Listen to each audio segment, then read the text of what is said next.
It's really annoying. So the question I want to answer today is the following one. Someone asked me about, just like this, perfect. Someone asked me about, did it take you less than 5.5 years to become a consistently profitable trader? How many times did you have to adjust your strategy? How similar do you trade now versus how you traded back then? And if you started swing trading at the start, or do you still swing trade now, or did your style change? So what I want to say first is, let me just adjust this here. What I want to say first is there's no right and wrong way to go about trading. You could be doing different things. You could go through different phases. That's totally fine, and that's normal. No two traders are the same and doing the same thing in trading. So they go through different phases, and that's normal. Okay. So that's the first part. Now I want to be able to answer these questions here. And if you have any questions, you can also comment in the chat. I'll be happy to answer more questions as we come forward and as you go forward. So did it take you less than 5.5 years to become consistently profitable? Yes, it took me less than 5.5 years. It took me about 3.5 years. But that's because I started to kind of go around people, I meet more traders, ask them questions. I begin to make a social circle of traders around me, people I could talk to, ask questions to, and I made the process much faster. So I was through the first 2 years. The next 1.5 years, I was able to connect with more people, start a podcast and talk to traders, and get a coach as well. And that's kind of what happened me to get good results in about a year and a half from there. That's what happened. How many times did you have to adjust your strategy? So here's the thing about the strategy. And I kind of replied to that person before, so I kind of explained a little bit these things. But basically, a strategy, you have it, and you might think it lasts a long time, and it kind of lasts a long time for real. But usually what changes are small parts in it, not the whole thing. You rarely change the whole strategy from scratch. You're not going to like take something and then you throw it away from the window because it doesn't work for some time. You could do that, but that's not the optimal way to do things. So what I've done is I've adjusted, tweaked some parts of my strategy over time. So like, for example, a few years ago, I changed my take profits. I used to aim for 2-to-1, so like smaller profits. Now I aim for 3-to-1, so larger profits. That's because the market gave us more profits overall recently. Now it changed, of course, in the past, but that helped a lot. And I've decided to enter more below the lower, like build the low on a short setup, for example, instead of at the close of the candle. Also a change I've made over time to make it more reliable. Or I've decided to not enter trades that go beyond the middle band of the Bollinger Band over time also. This wasn't from the start, it was over time. Because the fact that these trades tend to be too far and not giving you enough room for profit. Now, I saw these things in the market. I adjusted my style for that, and the results were better over time. So they're not like completely big changes, but small tweaks that you do to make your strategy better over time. And so it's still the same principle, still the same logic behind it, the Bollinger Band, the engulfing candles, and the zones, but it's a different kind of way you enter the market at this point. Okay. Now, the next question here was, if you started trading, okay, so how similar do you trade now versus how you want to how when you were started? Okay, when you started trading. So actually very similar. Actually, I went through all different stages and all different styles of trading. I went through day trading, I went to swing trading, I went to trading breakouts, trends, reversals. I did all of it. I tried everything I could try. And about like when I was started to work with traders and a mentor and a coach in 2015 or so, that's really when I started to kind of solidify things, and that's when I started to pick up style that I still trade today. So it was the same thing that I trade there to today. Of course, I made it better over time. I added some things, changed some factors, made it better over time, and it just kind of evolved over time. But it was the same principle, like I said, the same philosophy behind it, and the same kind of reversal, price action, zone kind of pattern that I trade. Okay, that's my main one. Of course, I trade different things. That's the main one. All right, next question here was, if you started trading, or if you started swing trading at the start, do you still swing trade now? Like I said, I went through all different styles. I used to day trade before the Asian session. It worked super well. Then I began traveling. I couldn't do it anymore because it's hard to day trade when you travel. I found it could be different for you, of course, but for me, I found it's really hard to day trade and travel at the same time. So I stopped that. I never really scalp because that's not my personality. I'm different. I would not be good at that. But swing trading has been the main thing, over time. I used to go on different time frame, like a 30-minute chart, 1 hour chart, 4 hour chart, daily chart. Now I do mostly 4 hour, 1 hour. I found a daily chart doesn't work really well for me. It would be like a really cool thing to trade it, but it just the results don't work for me at all. So I went on other things, and for me, the 1 hour chart, the 4 hour chart, kind of worked the best at this point. Awesome, and I'll get some questions here in the chat. I see there's a lot of them, so well, a lot too. Let's be realistic. Cool. Yeah, I'll go through that. If you have any questions, make sure you comment below in the chat. I'm happy to help out. I might have an announcement at the end, so gonna be pretty cool. If you want to stick to for that, that would be cool, and I'll be able to announce something that you might be happy about, or we'll see. Something pretty cool. Okay, cool, awesome. So let's get to the question here: how to let a winner trade run? Good question. Well, so I've done a video about a week ago about entries and exits. And that would be something you want to for sure look at. So this video gives you things to look at when you want to exit your trades and kind of let your trade run and stuff. I also done videos in the past about how to scale out of your trades, which is kind of like the same thing as letting your winner run. You want to scale out of your trades over time. So you have a couple of ways, right? You can find rules that you're going to close your trades when a certain thing happens in the market. For example, when you break the trend, it's pointless to let your trades run if it's in the sideways market. You have to let it run if it's in the trend. All right, so that's the first thing. You could be using fixed reward to risk target. You could just have a trailing stop that you move to, let's say, lower highs if we're in an uptrend.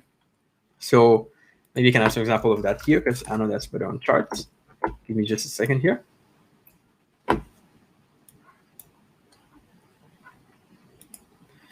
Yeah, so what you do is you want to be able to move progressively either your stop loss or you take profit so that you're going to close at the right time. Let me see if I can share some things here. Trading view. Cool, that's working. So let's share this and share screen. Trading view. Okay, let me see if you can see the slides. I think you can see it there. That's cool. Let me try to minimize this. Okay, cool. All right. That's not going to work. 1 second. Let's do. What if you do this? No, it's messy. Why is it messy that way? Okay, the issues with live entire screen. Let's just do that. It's better. Okay, perfect. So now you'll see me. It's going to be really weird and confusing. But let's try to get to it. And let's try to make this. Why is it not working? Yeah. Okay, well, so we're gonna have any chart examples for this time, but definitely check out a video I've done in the past about how to scale in, scale out of your trades. Just type in scale out disaster trade on YouTube, you'll find it pretty easily. Or find a video about entries and exits. Again, type entry and exits disaster trade, you'll find it on YouTube for sure. That's pretty simple. Yeah, so we covered this a lot. You said it took you about 3 years to learn how much hours a day were you putting in? Yeah, so not so many. Like it's not about the hours you put in; it's about the work you put in your hours. So you could be like doing 10 hours a day, but then if you just read blogs and find strategies online, those 10 hours are pretty much wasted. It's pretty much equal to 2 hours of serious work. So what I would do is simple. I had a full-time job. I was going to university as well back then, and I would simply kind of go to work, did my thing at work.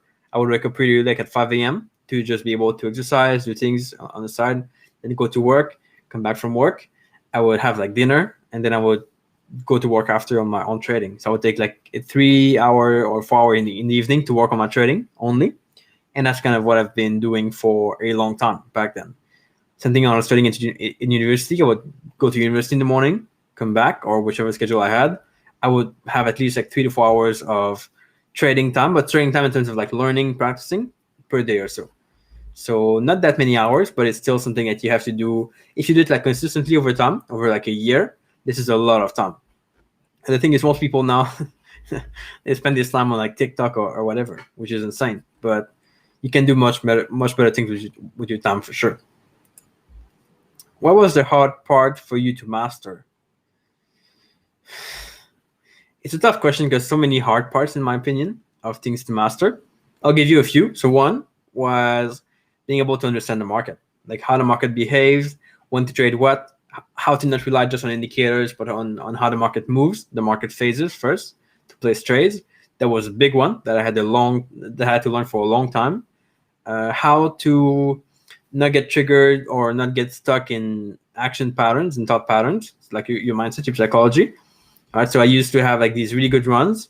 Then I would be like really bad the next month. I would like stay away from trades the next month. I would miss many trades, and my results would be bad the next month. So that was a bad thought pattern. I was able to solve this with time. Next thing is how can I put this? How to spend your energy productively. I'm not sure if I said it right, but like sometimes for example, I was a couple of years back and still today. Sometimes I'm trying to book a plane ticket. For example, I'm trying to book a car that I want to rent or something or whatever, and the difference between each car is like maybe $10 difference, but I'll try to find the cheapest one because I want to have the one that costs the least. Now, what you don't see is like, yeah, maybe you save $10 a day or whatever, but over time, that's not much compared to the hour or 2 hours that you waste by looking for the cheapest car or the cheapest plane ticket or whatever. So that idea of trying to find the cheapest things was really bad for me. I had to be able to work on that.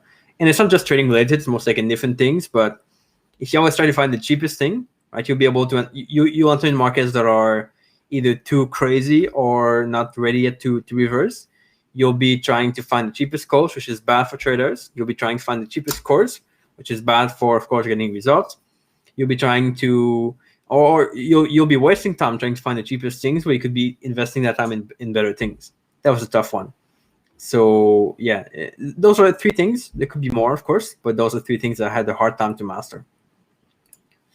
Oh, and I forgot one. And then algos. Algos was a big one. So being able to trade with an algo, being able to get good results with the algo was a tough one.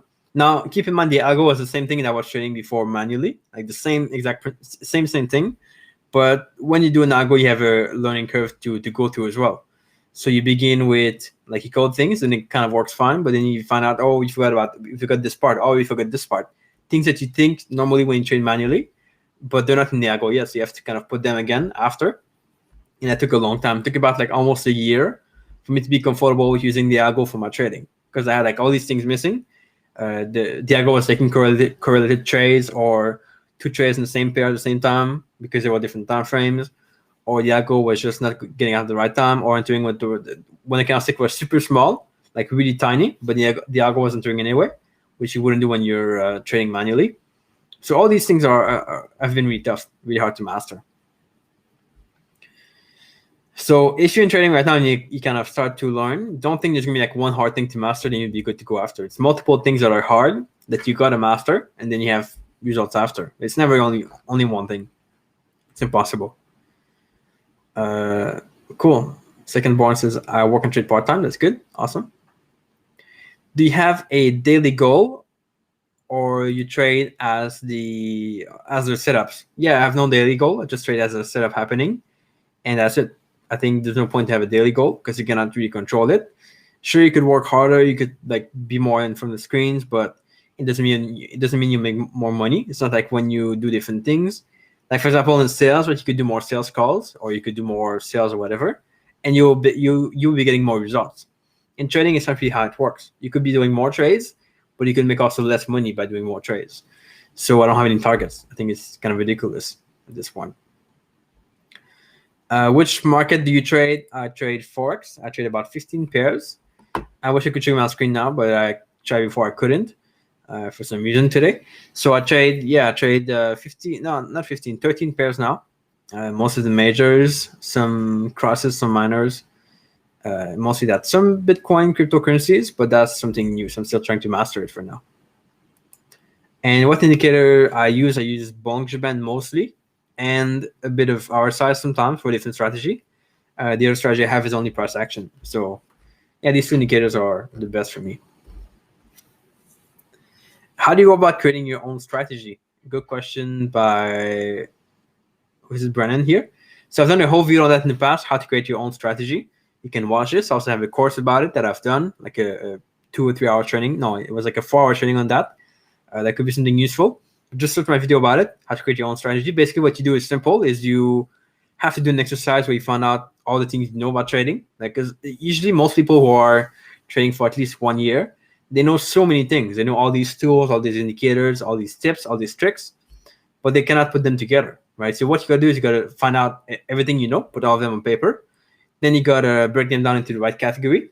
So you've got like price action, you've got the market phases, you've got zones, you've got indicators, and you've got confluence in your trading overall. Those are the steps you should follow to create a proper style or proper strategy of your own. So you do that, you kind of break them down like this, and then you simply kind of decide what you want to trade, what kind of setup you want to trade, or what kind of trading style you want to have. Reversals, pullbacks, breakouts, pick one. Let's say you pick like reversals like me. So then you go with this, then you decide what things that I know could add some confluence to reversals. What makes a good reversal? Maybe you know like the RSI could make a good indicator for reversals. Maybe you know like these engulfing candles or pin bars or whatever, or all these other factors, double top, head and shoulders or whatever. Depends on what you know, of course. So you go with these things. Then you create your own style with one of the market phase. So one way to identify how the market works, one way to know how to which zone to trade, so support resistance. One way to do that, it could be pivot point, it could be Fibonacci, could be support resistance, could be supply and demand. All these things are the same, but they give you a zone to trade. Then you have your market phase, you have your zone. You look at price action, then indicator. So you want to have one for each. Then you have a strategy right away. So it's one of each things to put together that create a good strategy overall. And you just test it, see if it works, make it better over time. And that's about it. That's how it works.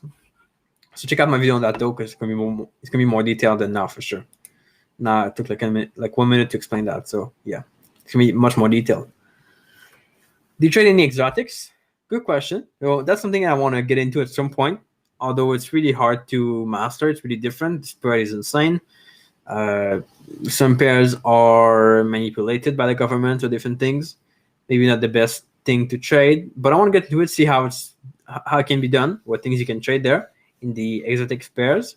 So I'll have a look at it in the future. It's definitely one of my goals to be able to master it. But at the moment, I don't really trade any exotic pairs, except when there's a big event like a U.S. election.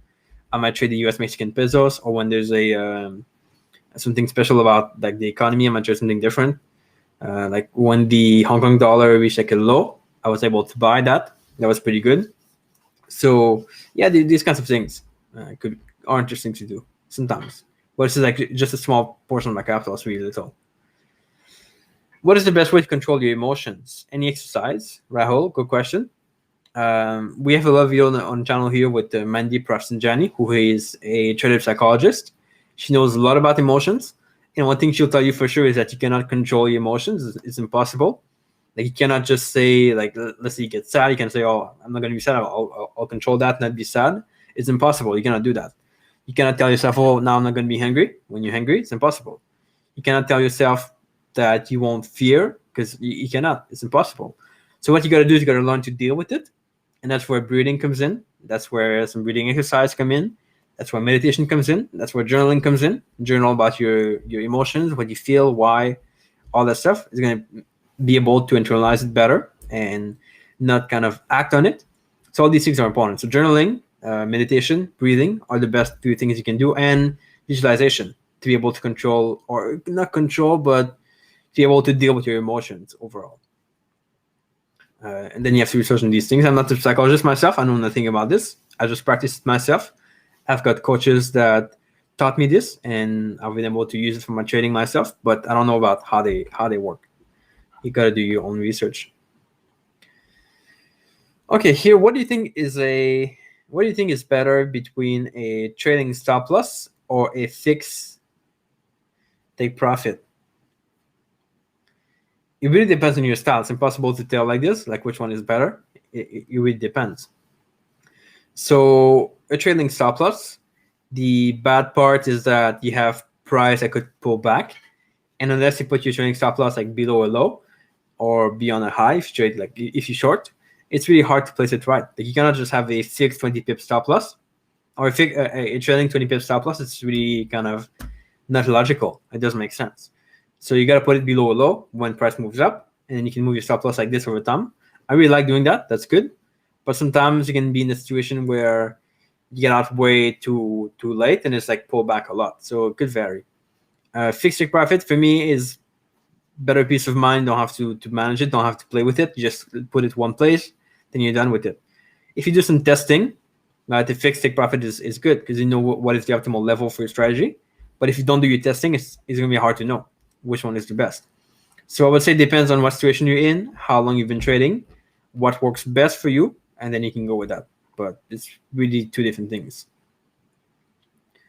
So emotion problems, I talked about this before, right? Breathing, meditation, journaling, and visualization are big things you can do in this. Perfect. Yeah, nice weekend, by the way. I just realized it's Friday here, so days are just going so fast. It's insane. I've been traveling a lot, and I come back to Bangkok and nothing to do here, so it's pretty insane. Cool. Do you trade cryptos? Yes, I trade cryptos a little bit, like a tiny bit. We have a strategy on TradingView that works really well for crypto, and I didn't code that. One of the guys on my team did that, so congrats to him, Alejandro. But yeah, I've been trading it a little bit. It's just Nago, so it works pretty well. Cool. Yeah, good question. Good thoughts here about the Russian currency. I'll have a look at that. Francis says there was a good reward to risk contribution ruble. Pretty cool. Nice. I don't think it's always in an environment, but will there? Oh, good question. Will there ever be a day where my basic view of the market will no longer be valid, and will I be able to use the same market view forever? So that depends, right? If you use a thing that doesn't make sense with the market, it's going to be hard for it to last for a long time. You got to use something that makes sense logically, like how the market behaves. So if you trade because if you have like 5 indicators and trade with that and you put them together and it works, it might not work for a long time. What works is usually the logic, how people behave, how people do things in the market, like what people buy and sell, how they do this, how they do things.